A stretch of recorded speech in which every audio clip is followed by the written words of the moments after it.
Sunday, Sunday, Sunday.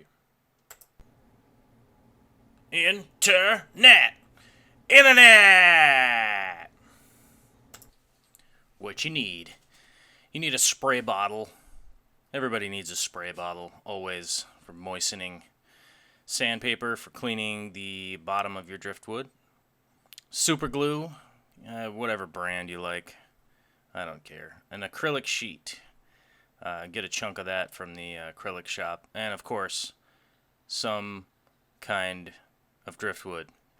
I personally use manzanita myself. And this kind I have here is been sandblasted and baked in the oven, so it's not going to transmute anything into my fish tank. As you can see, there are essentially three different shades of manzanita. There's like a really light, and then sort of a yellow, and then a slightly brown color. When you're picking out your driftwood, make sure to get them to match when you're going through your pile of driftwood. Pick out similar colored ones, otherwise it will look super wonky. Here you go. Here's the end of the driftwood. You want it to be cut nice and flat for this. As you can see here, I've trimmed them with my miter saw. You can use whatever kind of saw. You can use a hand saw if you want. I use my miter saw to trim the ends. Here's a piece that is mid-progress.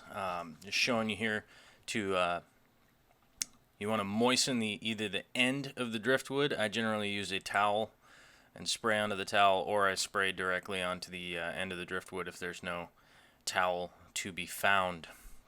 You want it to be wet, but not sopping wet.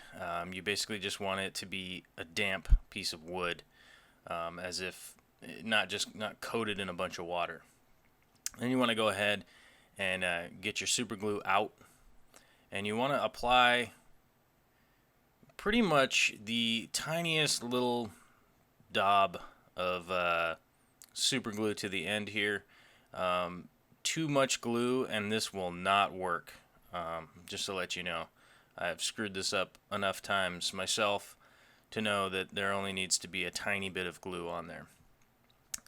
On the original shot there, you could see we were not in the fish tank. You want to make sure to go ahead and put your acrylic sheet inside a fish tank, inside the tank, and where you want this wood to go. Otherwise, you'll have a tendency to make a display that's too big that won't fit inside of the aquarium.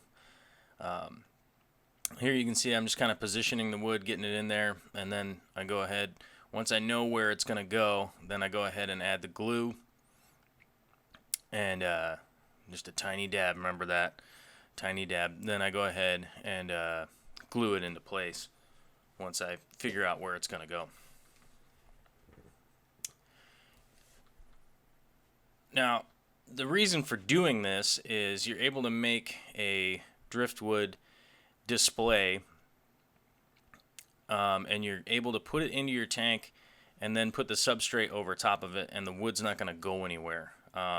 This can be disassembled later on if you want. You just basically break the driftwood off of the piece of acrylic. The acrylic's not going to sop anything into the water. You can do it with a glass sheet. I've even seen people do this with tiles. You can glue it to tiles and stuff. But as you can see here, the driftwood is going where I want it to go. It's not just jammed into the sand and have any chance of like falling over or anything like that. And with these really small pieces of driftwood, I can make really complicated displays. I bet a lot of you are wondering how people do that. And this is how you do it. We got a final piece here for this 20-gallon tank, and I wasn't going to flood it with water, so I went ahead and just threw a painting in the background to show you kind of what it would look like within the tank. And that's a how-to. That's a how-to on how to make driftwood displays that you can take in and out of your aquarium. I hope this helped you out. If it did, go ahead and subscribe, like, link, the bottom, all that. Yeah. Later.